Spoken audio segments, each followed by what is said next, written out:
The Edward Snowden classified NSA leak shocked the world with their revelations of just how far the NSA was overreaching against the public's civil rights. No doubt the Twitter files released by Elon Musk shortly after buying Twitter affected the 2024 election after the details emerged about just how involved the FBI and White House were in censoring social media. It got even crazier when we all learned how governments and big corporations were hiding their money through the Panama Papers leak.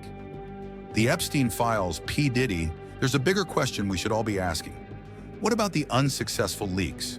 What about the leaks that they did manage to shut down and hide from becoming media stories? Leaks that are so much worse, the people involved pulled every string they had to shut it down. Buckle up. This video is about to dish it all. Let's go. In early 2015, an anonymous figure working within South Africa's State Security Agency, SSA, began gathering classified files. These documents, spanning from 2006 to 2014, detailed internal communications and intelligence exchanges between South Africa and some of the world's most powerful intelligence agencies, including the CIA, MI6, Mossad, and Russia's FSB. By early 2015, these files, later dubbed the spy cables, were in the hands of Al Jazeera and The Guardian, ready to be published in full. The leaked files offered an unprecedented glimpse into global espionage operations. One of the most detailed revelations concerned Mossad, Israel's intelligence agency. In a 2012 briefing, Mossad had informed the SSA that Iran was not actively working on a nuclear weapons program, despite public statements by Israeli Prime Minister Benjamin Netanyahu claiming the opposite. According to the Mossad memo, Iran was far from achieving weaponization and appeared to be focused on civilian nuclear technology. This internal assessment directly contradicted Israel's public stance and sparked significant intrigue when revealed. Another document outlined an operation involving the CIA. In 2013, the agency requested South Africa's help in monitoring Iranian businessmen suspected of smuggling nuclear materials through South African ports. The CIA claimed these individuals were linked to covert efforts to build Iran's nuclear program. South African intelligence operatives tracked the suspects and provided detailed reports to the CIA, but internal SSA memos revealed skepticism about the claims. Analysts questioned whether the individuals were involved in nuclear procurement at all, noting a lack of concrete evidence. The files also highlighted a series of failed operations within South Africa. One report detailed an SSA mission to infiltrate a Somali extremist group operating in Johannesburg. An operative, codenamed Zama, had successfully built connections with the group, but the operation was derailed by funding issues and bureaucratic delays. A post-mortem report labeled the mission a failure and criticized SSA leadership for poor coordination and resource allocation. Mossad's interactions with South African intelligence featured heavily in the leaks. The files revealed an attempt by Mossad to secure South Africa's cooperation in dismantling Hamas-linked financial networks operating within the country. Meetings were held in Johannesburg, where Mossad presented its findings and requested assistance in monitoring suspected fundraisers. However, SSA memos describe Mossad operatives as withholding critical details and demanding extensive access to SSA resources without offering reciprocal support. The talks ultimately broke down, with SSA analysts describing the relationship as strained and unproductive. Another significant entry involved the FSB, Russia's intelligence agency. The leaked documents detailed a proposal from the FSB for joint cyber surveillance operations targeting regional networks in Africa. The SSA initially expressed interest, but internal memos raised concerns about the potential for Russian exploitation of the partnership. The proposal was ultimately shelved, though the cables did not specify whether it was revisited later. Beyond operational details, the spy cables revealed internal vulnerabilities within the SSA itself. Several files highlighted weak cybersecurity practices, including poorly encrypted communications and lax access controls for sensitive documents. One memo warned of the potential for insider threats, a prediction that proved accurate when the files were leaked. As the documents were released in batches, the South African government moved quickly to suppress the story. The SSA launched an internal investigation, focusing on narrowing down potential suspects within the agency. Access to classified files was restricted further, and employees were subjected to increased monitoring and questioning. Publicly, the SSA condemned the leak, labeling it a breach of national security. Officials claimed the documents' release could jeopardize ongoing operations and relationships with foreign intelligence partners. Efforts to contain the story extended to the media. Journalists covering the leak reported increased scrutiny, including claims of surveillance and pressure from authorities to limit publication. Within weeks, South African authorities began discussing legal options to prevent further dissemination of the documents, although no formal lawsuits were filed. In late November 2009, a collection of email communications from the University of East Anglia's Climate Research Unit, CRU, was leaked to the public. An unidentified individual accessed and compiled these emails, which spanned from 1996 to 2009, and provided them to media outlets, including The Guardian and the BBC. These leaked emails became known as the Climate Gate emails. One significant email exchange occurred in November 2005 between Dr. Phil Jones, the head of the CRU, and Dr. Tim Palmer from the University of Oxford. In these emails, Dr. Jones stated, "We should always use our own numbers and not the NCDC numbers," indicating a preference for using CRU's proprietary temperature data over publicly available data from the National Climatic Data Center, NCDC. He also discussed the logistics of handling data requests, emphasizing the need for formal agreements to manage access. In March 2007, emails between Dr. Kevin Trenberth and Dr. Tom Wigley addressed the presentation of climate model uncertainties.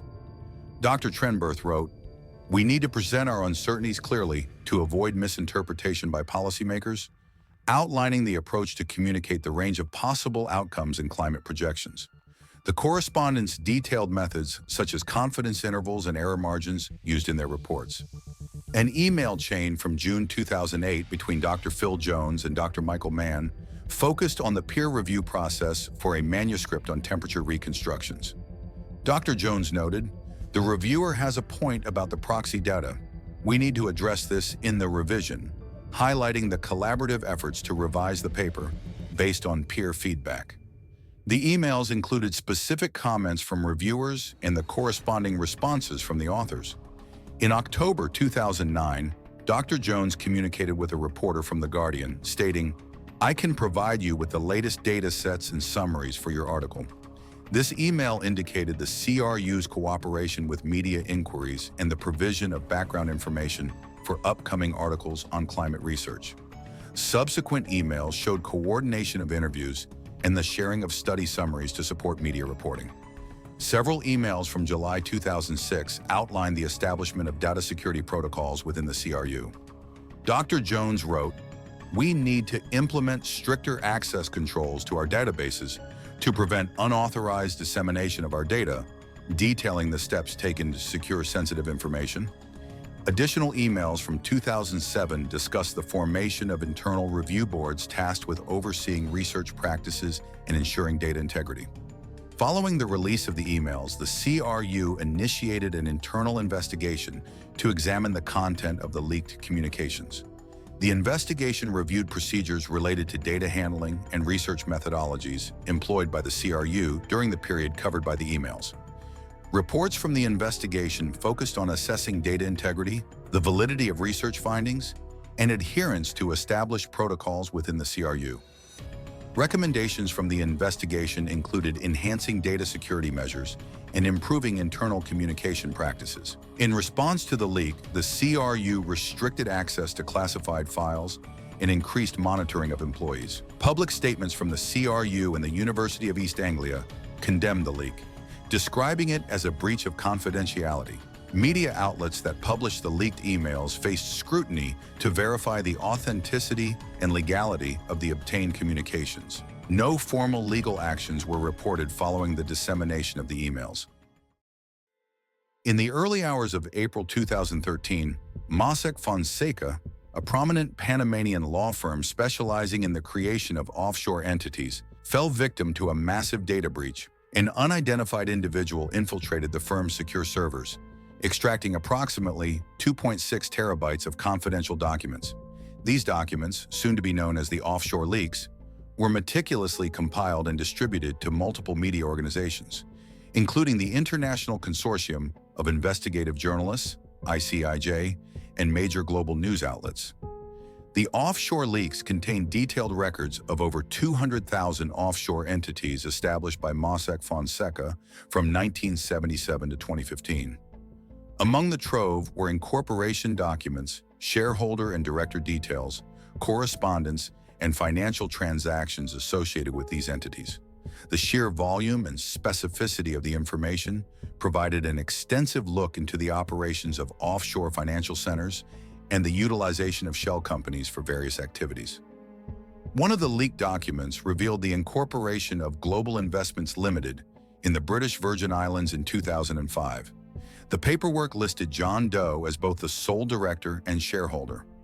An email from January 2010 between Doe and Mossack Fonseca's legal team discussed the logistics of opening bank accounts and transferring funds to and from the entity.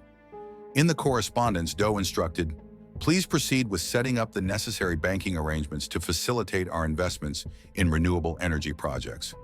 Another significant file detailed the formation of Sunrise Holdings LLC in the Cayman Islands in 2012.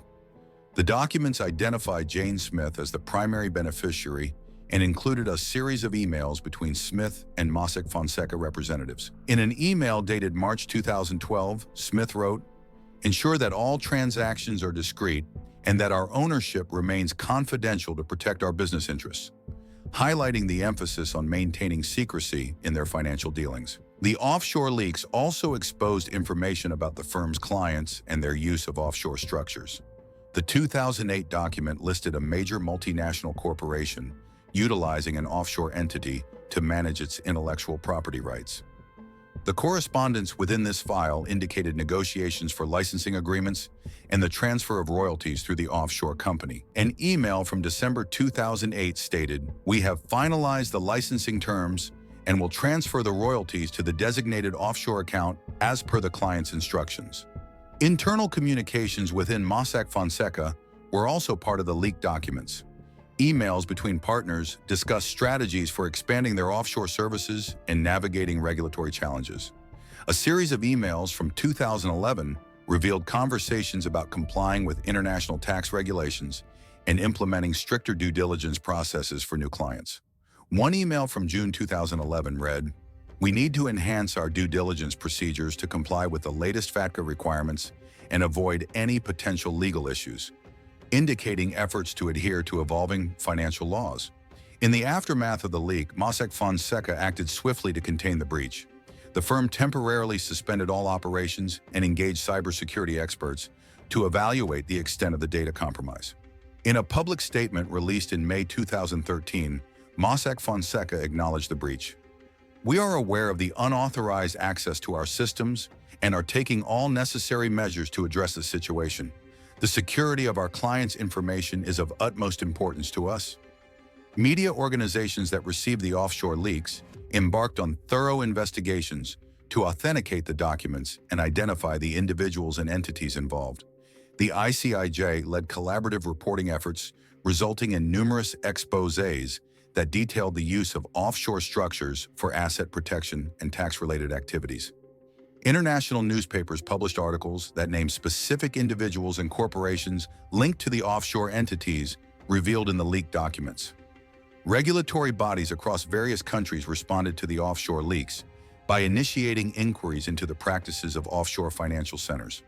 Law enforcement agencies began examining potential violations of tax laws, money laundering regulations, and other financial misconduct associated with the use of offshore entities as documented in the leaks.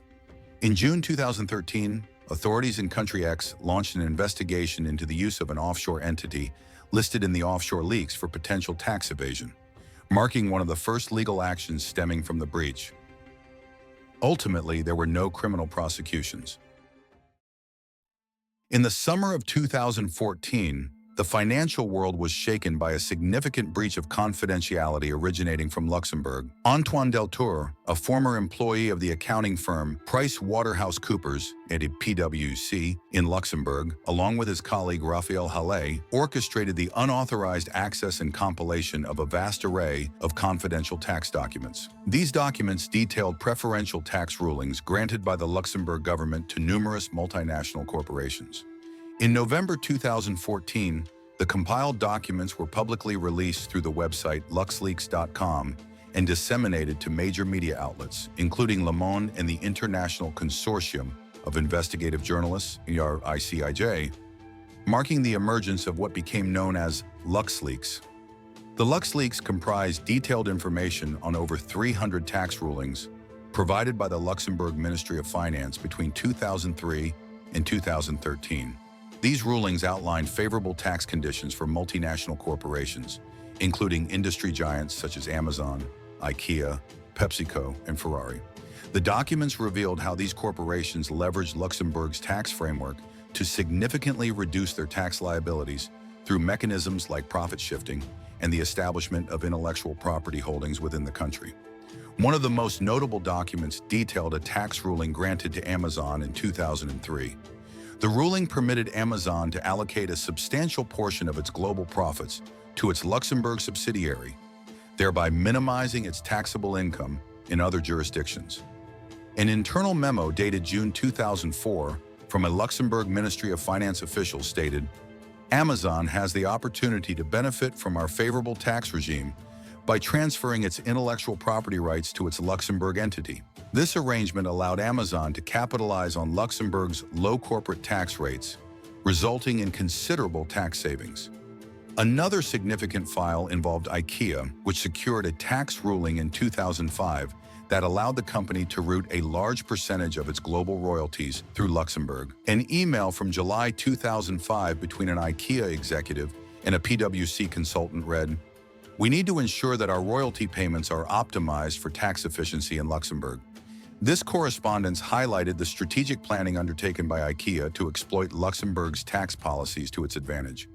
The LuxLeaks documents also included communications between Luxembourg tax officials and representatives of multinational corporations.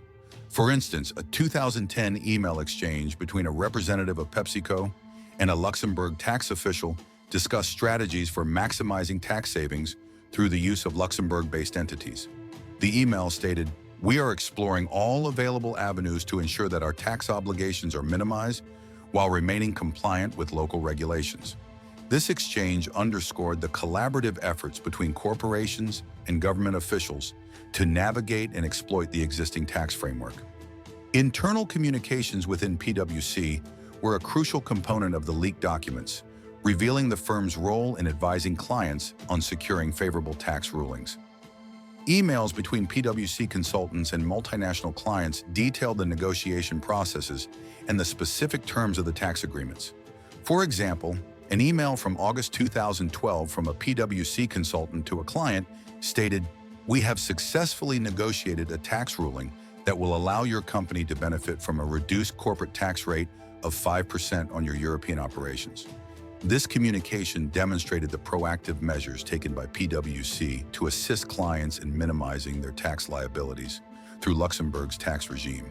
The process leading to the leak began with Antoine Deltour and Raphael Halle's dissatisfaction with PwC's handling of their professional development and internal policies. Seeking to expose what they perceived as unethical tax practices, they gathered thousands of documents that detailed the firm's involvement in facilitating tax avoidance for its clients. Over several months, they compiled these documents into a comprehensive dataset, ensuring that the information was organized and accessible for journalistic investigation.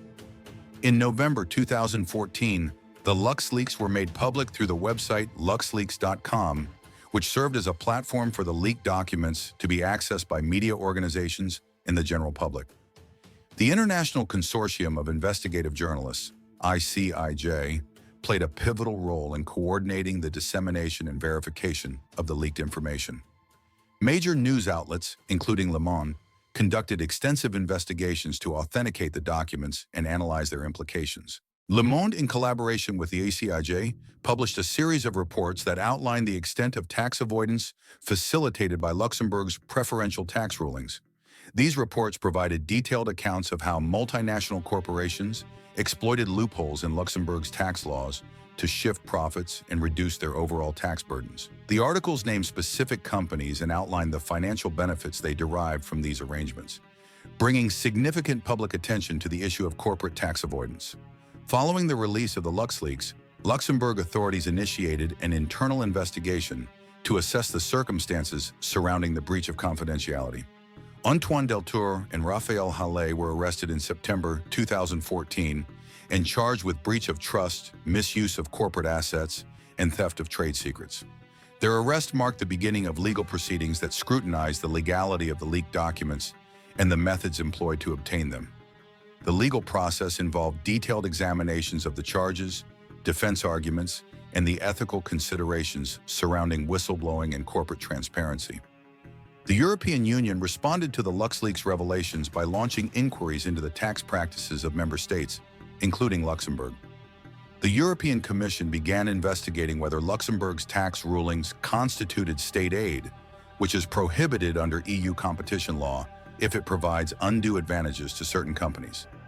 In December 2016, the European Commission ruled that Luxembourg had indeed provided illegal state aid to companies like Amazon, IKEA, and PepsiCo through its tax rulings. This ruling had significant implications for Luxembourg's tax policies and its standing within the European Union. As a direct consequence of the LuxLeaks revelations, Luxembourg implemented changes to its tax policies to increase transparency and align with EU regulations.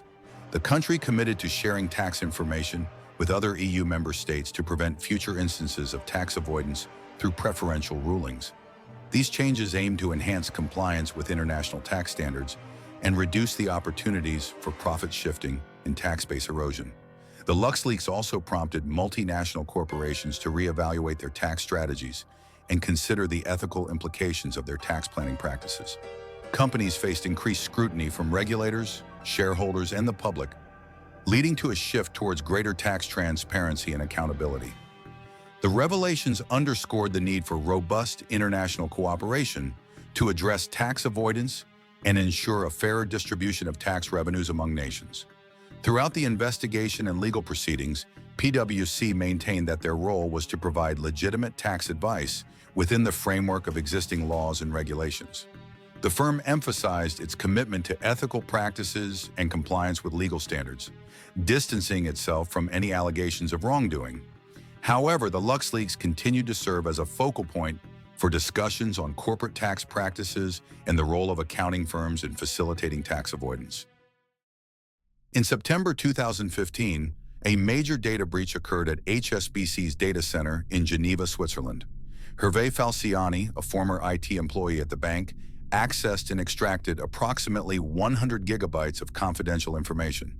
These documents, collectively known as the Swiss leaks, were subsequently leaked to the media and investigative journalists, including the International Consortium of Investigative Journalists, ICIJ, and major global news outlets. The Swiss leaks comprise detailed records of over 100,000 client accounts held by HSBC in its Swiss private banking division. The leaked files included account holder names, addresses, account numbers, transaction histories, and information on the movement of funds between accounts. The documents revealed the bank's practices in facilitating tax evasion and money laundering for high net worth individuals and corporations. One significant document detailed the account of a Swiss company named Global Holdings Limited. The records showed substantial transfers of funds to and from various international jurisdictions, including tax havens such as the British Virgin Islands and Panama. An internal memo from March 2014 within HSBC's Geneva office stated, "Ensure that all transactions for Global Holdings L'Annuité are processed discreetly to maintain client confidentiality." Another notable file involved an individual identified as Mr. A, who conducted numerous large transactions through multiple accounts. The records indicated that Mr. A moved significant sums of money between his accounts in Switzerland and other countries, including the United States and France. An email from July 2014 between an HSBC executive and a compliance officer read, "Monitor Mr. A's transactions closely to ensure compliance with international banking regulations." The Swiss leaks also included communications between HSBC employees discussing strategies to attract and retain wealthy clients, seeking tax optimization. Emails from January 2014 revealed discussions about offering tailored financial products to clients interested in minimizing their tax liabilities. One email stated, "We need to develop a suite of services that cater specifically to clients looking for tax-efficient investment opportunities." Internal policies and procedures within HSBC were further exposed through the leaked documents. Several files outlined the bank's internal guidelines for managing client accounts that posed higher risks for tax evasion and money laundering. An internal guideline document from February 2013 specified, "All accounts flagged for high-risk activities must undergo enhanced due diligence and regular audits to ensure compliance with international financial regulations." Following the release of the Swiss leaks, HSBC took immediate steps to secure its systems and address the breach. The bank temporarily suspended operations at its Geneva data center and initiated a comprehensive internal investigation to determine the extent of the data compromise. In a public statement released in October 2015, HSBC acknowledged the breach, stating, "We are aware of the unauthorized access to our systems and are taking all necessary measures to protect our clients' information and prevent future incidents." Media organizations that received the Swiss leaks conducted extensive investigations to verify the authenticity of the leaked documents and to identify the individuals and entities involved. The ICIJ led collaborative reporting efforts, resulting in numerous exposés that highlighted HSBC's role in facilitating tax evasion and money laundering. International newspapers and news channels published detailed reports naming specific clients and outlining the financial activities revealed by the leaks. In response to the Swiss leaks, regulatory bodies in various countries launched inquiries into HSBC's banking practices. Authorities in Switzerland, the United States, France, and other nations began investigating potential violations of tax laws, anti-money laundering regulations, and international financial standards. Legal actions were pursued against HSBC and several individuals implicated in the misuse of banking services as documented in the leaked files. For instance, in December 2015, Swiss authorities charged HSBC with failing to comply with anti-money laundering regulations, leading to substantial fines and mandatory changes to the bank's compliance procedures. In April 2010, a significant classified United States military video was leaked to the public through the whistleblowing platform WikiLeaks. The video, later designated Collateral Murder, was originally recorded in July 2007 by a U.S. Army Apache helicopter crew operating in Baghdad, Iraq. The footage captures two separate incidents where the helicopter engaged individuals on the ground in the Al-Asadiyah neighborhood of Baghdad. The Collateral Murder video consists of approximately 39 minutes of footage documenting the helicopter crew's actions and communications during the attack. The first incident occurs around 12:35 p.m. local time, when the Apache helicopter identifies a group of people gathered in a backyard. Among the group are Reuters journalists and a Reuters camera crew, all of whom are later struck by gunfire from the helicopter. The crew communicates internally, discussing the identification of targets and the decision to engage. Phrases such as, "looks like civilians," and "this guy's got a lot of grenades," are heard as the crew assesses the situation. A subsequent attack is depicted later in the video, where the helicopter targets additional individuals identified as insurgents. The crew communicates with ground forces, providing updates on target locations and movements. The video concludes with the aftermath of the attacks, showing the impact of the gunfire on the individuals involved and the resulting destruction in the area. Following the leak, WikiLeaks published the Collateral Murder video, along with other classified military documents under the Iraq war logs. The release of the video was accompanied by a detailed description of the events captured, providing viewers with an unedited view of the military operations conducted by the Apache helicopter crew in Baghdad. Media organizations that received the Collateral Murder video conducted thorough investigations to verify the authenticity of the footage and to identify the individuals and entities involved. News outlets such as the New York Times, The Guardian, and Al Jazeera published detailed reports analyzing the content of the video, the identities of the helicopter crew members, and the individuals depicted in the footage. These reports included timelines of the events, descriptions of the communications between the crew members, and the sequence of actions taken during the attacks. The United States Department of Defense acknowledged the existence of the video, but did not provide an immediate official response to the specific content depicted. Over time, additional statements and reports were released by the Department of Defense addressing the events shown in the video, including clarifications on the rules of engagement and the identification of combatants versus non-combatants in conflict zones. Legal actions and inquiries were initiated in response to the release of the collateral murder video. Human rights organizations utilized the footage to advocate for stricter oversight of military operations and to call for accountability in cases involving civilian casualties. Investigations were conducted to assess potential violations of international law and military protocols based on the actions depicted in the video.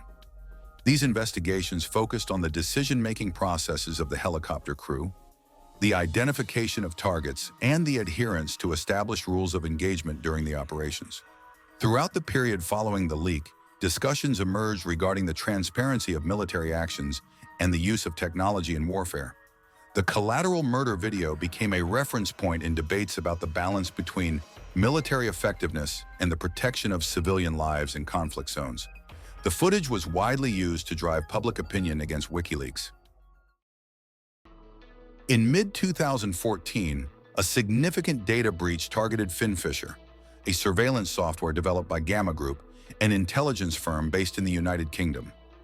An anonymous source within Gamma Group accessed and extracted approximately 500 gigabytes of confidential documents from the company's secure servers. These documents, later referred to as the FinSpy leaks, were compiled and provided to multiple media organizations, including The Guardian and The Intercept, as well as cybersecurity research groups, marking the public emergence of sensitive information about FinSpy's operations. The FinSpy leaks encompass detailed information on the development, distribution, and deployment of the FinSpy surveillance software between 2005 and 2014. The leaked files included source code snippets, internal memos, client lists, marketing materials, and correspondence between Gamma Group executives and their clients. The documents provided an in-depth view of how FinSpy was marketed to government agencies and law enforcement bodies for the purpose of monitoring and intercepting digital communications.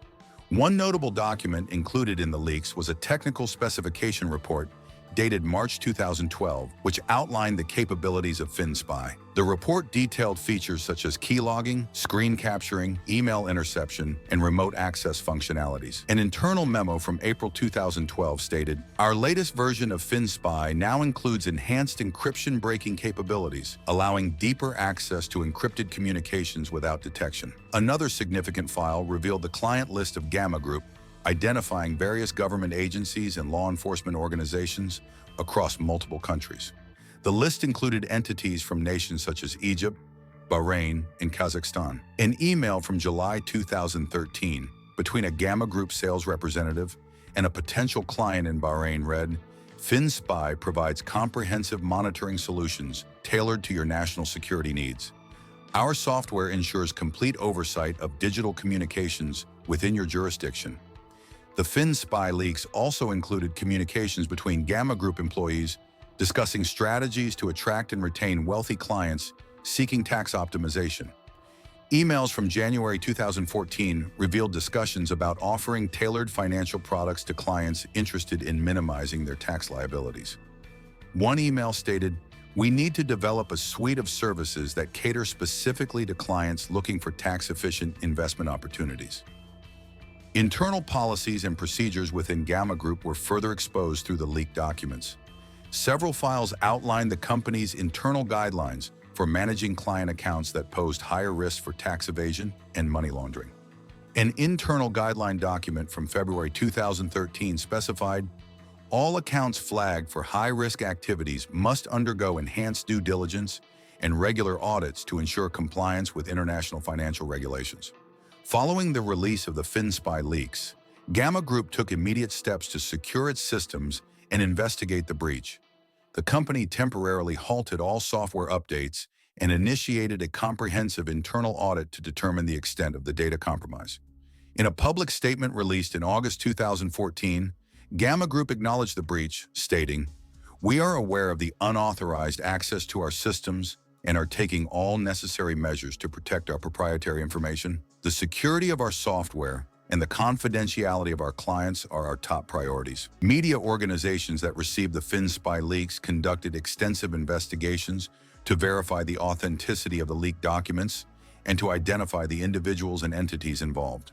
The Guardian published a series of articles detailing the extent of FinSpy's surveillance capabilities and its deployment by various government agencies. The Intercept collaborated with cybersecurity experts to analyze the leaked source code, revealing potential vulnerabilities and the sophisticated nature of the software. Regulatory bodies and human rights organizations responded to the FinSpy leaks by initiating inquiries into the use of surveillance technologies by government agencies.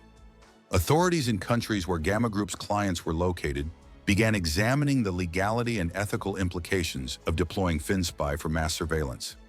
Legal actions were considered against both Gamma Group and its clients for potential violations of privacy laws and international human rights standards.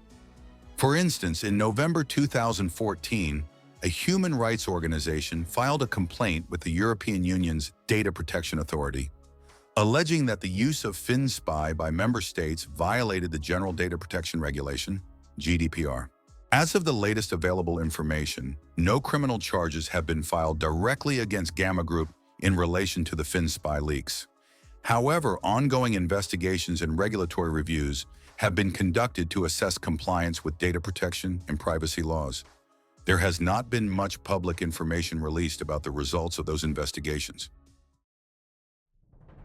In the early months of 2018, Paradise Lost, a prominent nonprofit organization dedicated to environmental conservation and wildlife protection, became the target of a significant data breach.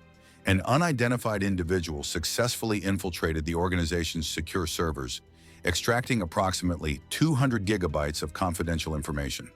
This breach, later designated as the Paradise Lost database leak, was meticulously compiled and released to major media organizations, including the New York Times and Reuters, as well as to cybersecurity research groups. The leaked documents span Paradise Lost's operations from 2010 to 2018, encompassing donor databases, financial records, internal memos, project proposals, and communications between executives and partners. These files provided a comprehensive view of the organization's fundraising activities, grant allocations, and strategic planning for various conservation projects. One of the most significant files in the leak was a donor database containing personal information of over 50,000 contributors. The database included donor names, contact information, donation amounts, and donation frequencies. An internal memo dated March 2015 outlined strategies for increasing donor engagement, stating, "We need to enhance our outreach efforts to sustain and grow our donor base for the upcoming fiscal year." Another key document detailed the financial records for Paradise Lost's major projects.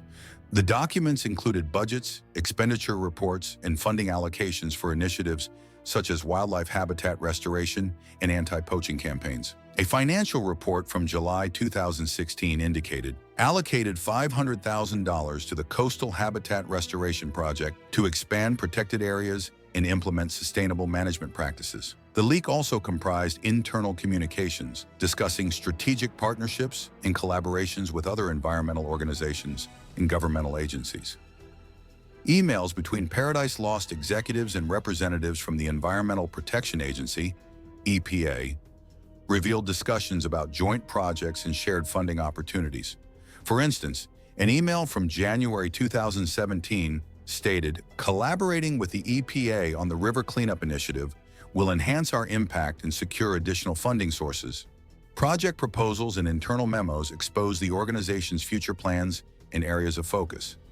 A project proposal from September 2017 outlined a new initiative aimed at combating illegal wildlife trade, detailing objectives, required resources, and expected outcomes. The proposal noted Implementing advanced tracking systems and increasing patrols in high-risk areas will significantly reduce illegal activities.